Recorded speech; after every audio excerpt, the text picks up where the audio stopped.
सबसे बड़ी दुख की बात पता है क्या है, हम स्टूडेंट्स होते हुए भी हमारे पास हजारों प्रॉब्लम्स होती हैं और उनको हम सबके साथ शेयर भी नहीं कर सकते।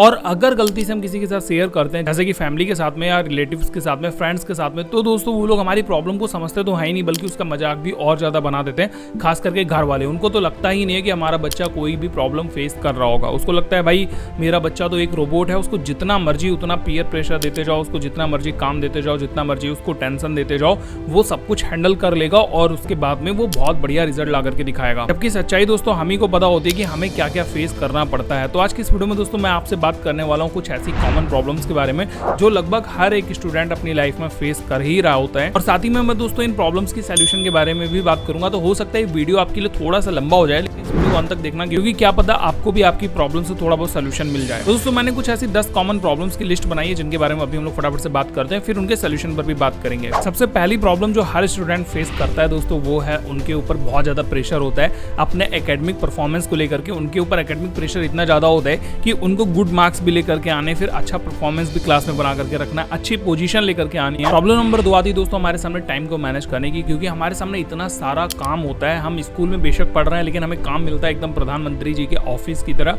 जैसे कि हमारे पास में बहुत सारे होमवर्क होते हैं, फिर अलग अलग सब्जेक्ट के टेस्ट चलते रहते हैं कंटिन्यूअसली, एक्स्ट्रा कैरिकुलर एक्टिविटीज के नाम पे बहुत सारे काम दे दिए जाते हैं, फिर साथ में हमें बहुत सारे असाइनमेंट दिए जाते हैं, बहुत सारे प्रोजेक्ट वगैरह बनाने होते हैं, बहुत सारी फाइलें तैयार करनी होती है। तो इन सबको करना होता है हमको साथ में, फिर हमें अपने एग्जाम के लिए तैयारी भी करनी होती है। इसके अलावा हमें एडिशनल ट्यूशन या कोचिंग क्लासेस भी लेनी होती है। तो इसीलिए दोस्तों हमारे ऊपर टाइम का प्रेशर बहुत ज्यादा पड़ रहा होता है। नेक्स्ट प्रॉब्लम है दोस्तों फैमिली की एक्सपेक्टेशंस। उनकी एक्सपेक्टेशंस हमसे इतनी ज्यादा होती है कि उनको ऐसा लग रहा होता है कि भाई मेरा ही बच्चा सर्वश्रेष्ठ है, बहुत ज्यादा पावरफुल है, ये बहुत ही एक्स्ट्रा ऑर्डिनरी माइंड लेकर के पैदा हुआ है, तो यही सबसे ज्यादा काम कर देगा, यही पूरे स्कूल में सबसे ज्यादा मार्क्स ले आएगा। तो दोस्तों हमसे कुछ ऐसी एक्सपेक्टेशंस रखी जाती हैं कि तुम ही सबसे टॉप करोगे, और प्रेशर भी बनाया जाता है कि नहीं तुम्हें टॉप करना ही करना है। जबकि उनको पता है कि मेरा बच्चा इतना टॉप करने लायक नहीं है, लेकिन फिर भी वो प्रेशर भी बनाएंगे और एक्सपेक्टेशंस भी बहुत हाई कर लेते हैं, जिससे हमारे ऊपर ना एक बहुत ही अलग तरीके का प्रेशर क्रिएट रहता है कि नहीं यार फैमिली की एक्सपेक्टेशंस है, मुझे ये काम तो करना ही पड़ेगा। हम चाहे उस काम को करना चाह रहे हो या फिर नहीं भी चाह रहे हो, लेकिन हमें वो करना पड़ जाता है। नेक्स्ट प्रॉब्लम दोस्तों जिससे लगभग 80% स्टूडेंट परेशानी रहते हैं, वो है बुलिंग।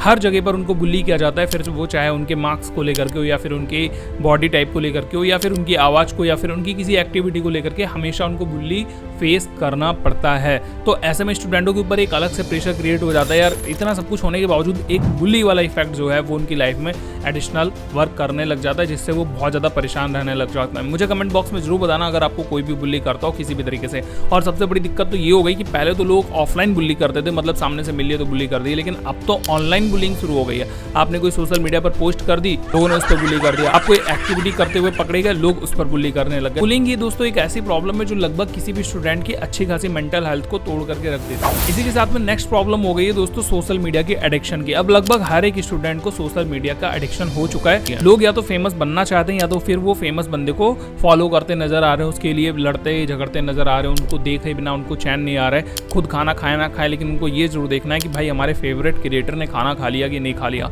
तो इस तरीके से दोस्तों ये जो सोशल मीडिया का एडिक्शन है, ये भी लोगों को बहुत ज्यादा बर्बाद कर रहा है। एक तरीके से स्टूडेंट के लिए बहुत बड़ा टेंशन, बहुत बड़ी प्रॉब्लम है, आप मानो या ना मानो। और हर स्टूडेंट को कभी ना कभी रियलाइज हो जाता है कि भाई ये जो सोशल मीडिया है इसका मैं एडिक्ट हो चुका हूँ, मैं इसको छोड़ना चाहता हूँ, बट मैं छोड़ नहीं पा रहा। जैसे कि मैं खुद का एग्जांपल देता हूँ, मैंने कई बार व्हाट्सअप, कई बार इंस्टाग्राम, कई बार जो है फेसबुक को अनइंस्टॉल कर दिया, सिर्फ इस वजह से कि मेरा बहुत ज्यादा टाइम खाते हैं, मेरी मेंटल हेल्थ खराब कर देते हैं। लेकिन उसके बावजूद भी फिर मैं उसको फटाफट से 2-3 घंटे के बाद में इंस्टॉल कर लेता हूँ। तो ये मुझे पता है कि यार इसकी मुझे एडिक्शन हो चुकी है। इन सबसे दोस्तों मेंटल हेल्थ पर तो हमारा इफेक्ट पड़ता ही है, लेकिन इन सबको लेकर के हमारी ना फिजिकल हेल्थ भी बहुत ज्यादा खराब रहती है, जो कि एक बड़ी प्रॉब्लम है, जिससे हमारी एकेडमिक परफॉर्मेंस पे बहुत ज्यादा इफेक्ट पड़ता है। जैसे कि हमारी स्लीप नहीं पूरी हो पा रही है, या फिर हमको अच्छा खाना नहीं मिल पा रहा है, जिस वजह से तमाम तरीके की बीमारियां हो जा रही हैं। तो ये सब कुछ ओवरऑल हमारे एकेडमिक परफॉर्मेंस पर इफेक्ट डालता ही है। अगर कोई स्टूडेंट इन सारी प्रॉब्लम से बच भी जाए, तो दोस्तों जो नेक्स्ट प्रॉब्लम है इमोशनल चेंजेस, इससे तो कोई बच ही नहीं सकता, क्योंकि ये दोस्तों उम्र के साथ प्रॉब्लम हमारे लिए खड़ी होती चली जाती है। जैसे जैसे हमारी उम्र बढ़ रही होती है दोस्तों, वैसे वैसे हमारे अंदर जो इमोशनल चेंजेस है वो भी होते चले जा रहे होते हैं। बिकॉज ऑफ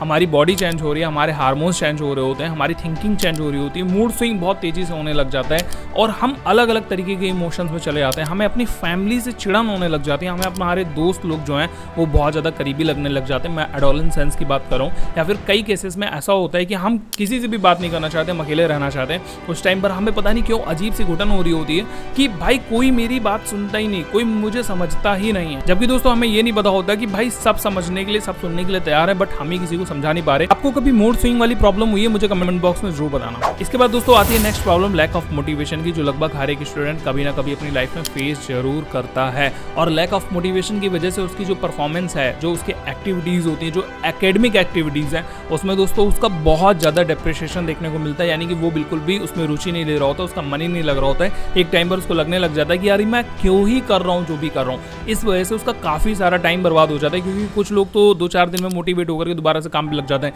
लेकिन कुछ लोगों को इस चीज से निकलने में ना सालों लग जाते हैं यार। उनको पता ही नहीं चलता कि यार मैं दोबारा से उतना एनर्जेटिक होकर के काम कर सकता हूँ कि नहीं, या फिर ये सच में मुझे करना चाहिए या फिर नहीं। आजकल इंटरनेट पर कई बार ये भी देखने को मिल जाता है कि लोग सोचते हैं यार पढ़ाई लिखाई करके क्या ही रखा है, क्या मिल जाएगा मुझे, लोग तो बेरोजगार घूम रहे हैं, लोग जो है उनको कोई नौकरी मिल नहीं रही, तो मुझे कोई अपना बिजनेस खोलना पड़ेगा, सोशल मीडिया का मैं कोई चैनल वगैरह खोल करके बैठ जाता हूँ, फिर उसमें फंसे रह जाते हैं और अपनी लाइफ को एक न्यू डायरेक्शन मिल जाते हैं, जो कि आगे जाकर के स्पॉइल कर देती है उनकी लाइफ को। तो मतलब मोटिवेशन की कमी की वजह से बहुत सारी प्रॉब्लम्स क्रिएट कर लेते हैं। सो ये वाली प्रॉब्लम मेरी लाइफ में बहुत ज़्यादा बार हुई है।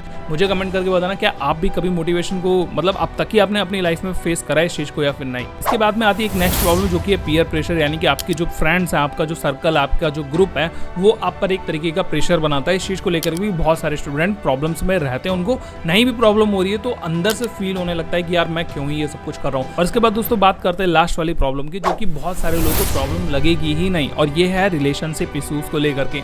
बहुत सारे स्टूडेंटों को इस वाली उम्र में, इस वाली क्लासेस में या फिर अपनी स्टूडेंट लाइफ में प्यार हो जाता है किसी से, और उनको शुरुआत में लगता है कि प्यार कितनी खूबसूरत चीज़ है, लेकिन उनको ये नहीं पता कि भाई ये प्यार ना खूबसूरत तो दिख रहा है, लेकिन ये खूबसूरत है नहीं। ये दोस्तों बिल्कुल ठीक उस सुंदर से जहरीले फूल की तरह होता है, जो दिखने में तो बहुत सुंदर होता है, लेकिन जैसे ही आप उसको एक बार भी स्मेल करते हो, इमीडिएटली आपके ऊपर जो है जहर का असर होना शुरू हो जाता है।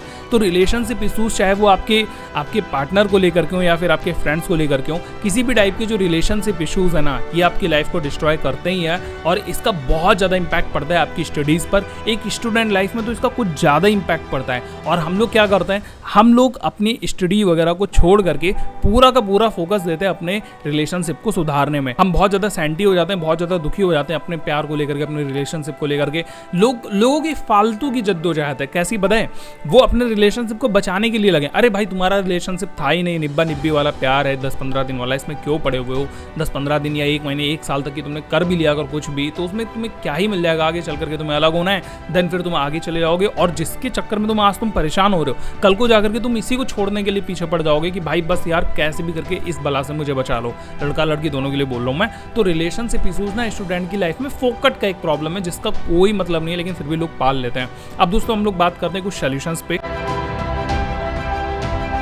देखो मैं मानता हूँ कि हर एक की लाइफ में शुरुआत से लेकर के इन तक प्रॉब्लम्स रहती ही रहती हैं, लेकिन सबसे ज़रूरी होता है कि आप प्रॉब्लम्स को हैंडल कैसे करते हो। तो मैं आपको जो तरीके बता रहा हूँ, इन सबको ना थोड़ा दिमाग खोल करके बसा लो, आपकी सारी प्रॉब्लम्स का हल जो है वो चुटकियों में हो जाएगा। देखो सबसे पहली चीज़ जो तुम्हें हमेशा याद रखनी वो है आपका टास्क, आपका प्रायोरिटाइज टास्क कौन सा है। अगर आपको ये पता ही नहीं है कि इस टाइम पर आपका जो सबसे प्रायोरिटी वाला टास्क है वो क्या है, तो फिर आप फालतू की प्रॉब्लम्स में पड़े रहोगे। जो प्रॉब्लम्स नहीं भी होंगी उसको भी प्रॉब्लम समझ के अपने ऊपर बर्डन लाद करके रखे रहोगे। सो दिन के उठते ही या महीने के शुरू होते ही या साल के शुरू होते ही सबसे पहले अपने हर दिन का, हर महीने का, हर वीक का, हर ईयर का, आगे आने वाले 10 सालों तक का टास्क बना करके रख लो, और हर टास्क को अपने माइंड में रख लो कि भाई मेरा ये टास्क है। अगर तुमने टास्क नहीं बनाया तो भाई तुम हमेशा प्रॉब्लम से घिरे रहोगे और उस प्रॉब्लम से कभी निकलने की कोशिश भी नहीं कर पाओगे, क्योंकि तुम्हें पता ही नहीं होगा कि मुझे इस समय किसी और चीज़ के लिए फाइट करना चाहिए, मैं फालतू की प्रॉब्लम्स के लिए फाइट कर रहा हूँ। एक एग्जांपल देता हूँ, क्लास 10th का एक स्टूडेंट है जिसका टास्क है इन फ्यूचर में जाकर के यूपीएससी क्लियर करना। अब वो यूपीएससी का एग्जाम क्लियर करके आईएएस बनना चाहता है, लेकिन क्लास 10 में वो पड़ा हुआ है प्यार के जिद्दोजहद में। अब उसको पता ही नहीं चल रहा है कि इस टाइम पर मुझे क्या क्या पढ़ना चाहिए, क्या क्या करना चाहिए, क्योंकि उसका टास्क ही नहीं उसको पता है, जिस वजह से वो रिलेशनशिप के इशू में फंसा रहेगा। वो 10th अपना बर्बाद कर देगा, 11th बर्बाद कर देगा, वो 12th बर्बाद कर देगा, उसका मोटिवेशन खत्म हो जाएगा, उसको ऐसा लगने लग जाएगा कि मैं तो कुछ करने के लायक ही नहीं हूं। सो दोस्तों तुम्हें पता होना बहुत ज्यादा जरूरी है कि तुम्हारा सबसे प्राइमरी टास्क क्या है। जिस दिन तुम्हें पता चल गया ना, तुम्हारी 99% प्रॉब्लम्स का सोल्यूशन उसी दिन निकल जाएगा। बात करते हैं दोस्तों सोल्यूशन नंबर 2 की। देखो हम सबके पास में केवल 24 ही घंटे हैं, ठीक है, आपके पास भी, मेरे पास भी, सबके पास। लेकिन इस 24 घंटे के अंदर कौन किसको सबसे ज्यादा इंपॉर्टेंस देता है, सबसे अपने कीमती टाइम को पहचान करके उस टाइम पर सबसे कीमती काम कर रहा होता है, वही दोस्तों लाइफ में आगे निकल जाता है। इसको थोड़ा अच्छे से समझाता हूँ। देखो 24 घंटे में तुम्हारे लिए सबसे ज्यादा एनर्जेटिक टाइम होगा कुछ, उस टाइम पर तुम बहुत ज्यादा एनर्जेटिक फील करते होगे कि भाई इस टाइम पर मेरे से कुछ भी करा लो, मैं करने के लिए तैयार हूँ। और उस टाइम पर अगर तुम वो काम नहीं कर रहे हो जो इन फ्यूचर में तुमको बहुत आगे लेकर के जाएगा, तो तुम अपने टाइम को बर्बाद करो, यानी कि टाइम को बेकार करो। सो दैट टाइम ब्लॉकिंग करना सीखो।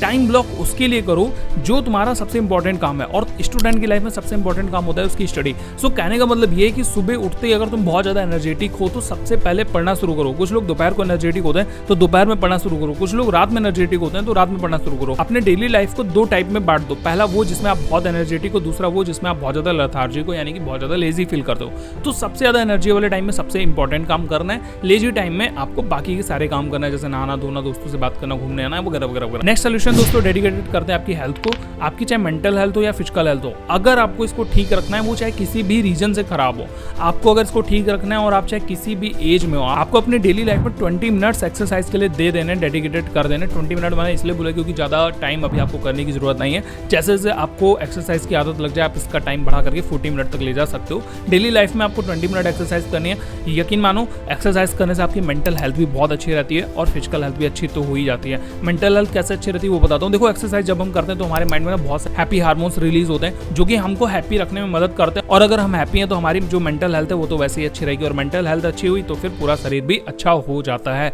और एक्सरसाइज करके तो वैसे ही हम सब कुछ अच्छा कर ही रहे हैं। इसके बाद दोस्तों आपकी बहुत सारी प्रॉब्लम्स जो मैंने ऊपर बताई हैं उनसे निकलने का जो नेक्स्ट सोल्यूशन है वो है आपका दोस्तों माइंडफुलनेस। आप थोड़ी बहुत डेली लाइफ में माइंडफुलनेस की, रिलैक्सेशन की प्रैक्टिस कर सकते हो। एग्जांपल के लिए आप मेडिटेशन कर सकते हो, माइंडफुलनेस कर सकते हो। इससे आपकी बहुत सारी प्रॉब्लम्स जो मैंने 10 बताई, इनके अलावा भी जो स्टूडेंटों की लाइफ में या फिर एक ह्यूमन बीइंग की लाइफ में बहुत सारी प्रॉब्लम्स होती हैं, उनसे आपको छुटकारा मिलेगा। तो इन कुछ चीजों को ना अपनी डेली लाइफ में जोड़। इसी के साथ में दोस्तों हम लोग बात करते हैं लैक ऑफ मोटिवेशन वाले स्टूडेंटों के लिए कि उनको अपनी लाइफ में क्या करना चाहिए। देखो आपको बड़ा मोटिवेशन देर तक चार्ज नहीं रख पाएगा, लेकिन जो आपके छोटे छोटे मोटिवेशन होंगे वो आपको बहुत लंबे समय तक चार्ज करके रखेंगे। अब छोटा मोटिवेशन आपको कैसे मिल सकता है? देखो आप अपनी लाइफ में ना छोटे छोटे रियलिस्टिक गोल्स बनाओ, छोटे छोटे गोल्स बनाओ, ऐसे छोटे छोटे गोल्स जो आप डेली की लाइफ में अचीव करते जाओ। जैसे कि आपने एक गोल बनाया सुबह उठ करके कि आज मुझे ये वाला चैप्टर कंप्लीट करना है, और शाम तक ही आपने वो चैप्टर कंप्लीट भी कर लिया। जब आपको वो चैप्टर कंप्लीट हो जाएगा ना, तब आप यकीन मानो आपको बहुत ज्यादा खुशी मिलेगी, आप उसको सेलिब्रेट कर सकते हो। और ये जो आपका रियलिस्टिक गोल होगा ना, यही आपको बहुत ज्यादा मोटिवेशन देगा। आपको एक्सटर्नल मोटिवेशन की जरूरत नहीं पड़ेगी कहीं से भी। सो इस टाइप का मोटिवेशन जब अपने अंदर से लेते रहोगे, ये सारे काम जो मैं बता रहा हूँ सब कुछ करते रहोगे, तो आपको कहीं से भी कोई और एक्स्ट्रा मोटिवेशन की आवश्यकता नहीं पड़ने वाली है। इसके बाद में दोस्तों कुछ प्रॉब्लम्स को सॉल्व करने के लिए ना हमें कुछ एक्सपर्ट्स की भी हेल्प ले लेनी चाहिए। देखो बहुत सारे लोग ऐसे होते हैं जिनको खुद से काम करने में मजा आता है, वो जनरली किसी की हेल्प लेना पसंद नहीं करते। उनको ऐसा लगता है कि जो भी मैं करूंगा खुद से कर लूंगा, मेरे अंदर इतनी पोटेंशियल है। तो बहुत अच्छी बात है कि आपको अपने ऊपर इतना कॉन्फिडेंस है। बहुत सारे लोगों को थोड़ा सा भी कॉन्फिडेंस नहीं होता, एक कील ठोकने के लिए वो कारपेंटर को बुला लेते हैं। लेकिन अगर आप खुद से करने की हिम्मत रखते हो तो बहुत बढ़िया। लेकिन दोस्तों कई बार ऐसा होता है कि हम जब किसी एक्सपर्ट की सलाह लेते हैं तो हमारा टाइम बच जाता है, हमारा जो मतलब हमें वो सारे तरीके पता चल जाते हैं जिससे वो काम नहीं होने वाला है, और वो तरीका भी फाइनली पता चल जाता है जिससे वो काम होने वाला है। इसीलिए अगर आपको किसी एक्सपर्ट की सलाह की जरूरत पड़ती है, आप ले लो। हर एक बार जो है अपने आप से काबिल बनने की जरूरत नहीं होती है। कई बार हम जैसे कुछ पूछना होता है तो आप किसी ट्यूशन टीचर की या फिर किसी मेंटोर की या फिर किसी बड़े भाई बहन के रिलेशनर की, किसी की हेल्प ले लो जो उस फील्ड में ऑलरेडी आपसे पहले जा चुका हो। क्योंकि आप रिसर्च करोगे उसमें जितना ज्यादा टाइम बर्बाद करोगे, या फिर ऐसा हो सकता है कि आप सही तरीके से रिसर्च ना कर पाओ, हो सकता है आप गलत एक्सपेक्टेशंस निकाल लो या फिर कुछ गलत तरीके का एज्यूम्पशन बना लो। सो किसी दूसरे की भी हेल्प ले लो तो उसमें आपको बहुत ज्यादा बेनिफिट मिल जाएगा और आपकी 50% प्रॉब्लम जो है वो लगभग सॉल्व हो जाती हैं। और दोस्तों बात करते हैं लास्ट सोल्यूशन की, जो कि आपके स्कूल के एकेडमिक परफॉर्मेंस को लेकर के। देखो किसी भी टाइप की एकेडमिक परफॉर्मेंस आपकी हमेशा अच्छी बनी रहेगी जब तक आप डेली थोड़ा थोड़ा काम करते रहोगे। और डेली कितना काम करना है आपको? जो स्कूल में होमवर्क दिया जाता है उतना होमवर्क करना है, जो स्कूल में पढ़ाया जाता है उसको डेली रिवाइज करना है। यकीन मानो होमवर्क करने में आधे एक घंटे से ज्यादा नहीं लगेगा और रिवाइज करने में 5 से 7 मिनट से ज्यादा नहीं लगेगा। अगर आप इनको डेली के डेली करते रहोगे तो आपके ऊपर बर्डन नहीं पड़ेगा और आपकी जो परफॉर्मेंस है वो ओवरऑल निखर करके आएगी। तो दोस्तों ये कुछ ऐसे सोल्यूशंस है जो हमेशा काम करते ही करते हैं। इसके अलावा भी दोस्तों बहुत सारी प्रॉब्लम्स हो सकती हैं, उनके बहुत सारे अलग अलग सोल्यूशंस हो सकते हैं। मैंने जो प्रॉब्लम्स बताई इनकी कोई और बेस्ट पॉसिबल सोल्यूशन अगर आपके दिमाग में आ रहा हो तो वो मुझे कमेंट बॉक्स में जरूर बताना, ताकि मेरे साथ में और भी बहुत सारे स्टूडेंट जो कमेंट्स पढ़ेंगे इन फ्यूचर में उनकी हेल्प हो जाए आपकी मदद से। तो आज की इस वीडियो में दोस्तों बस इतना ही रखते हैं। मैं मिलता हूं आपसे अगली वीडियो में, तब तक के लिए गुड बाय, टेक केयर, अपना ख्याल रखो, देखते रहो फुल ऑन गाइड 2.0।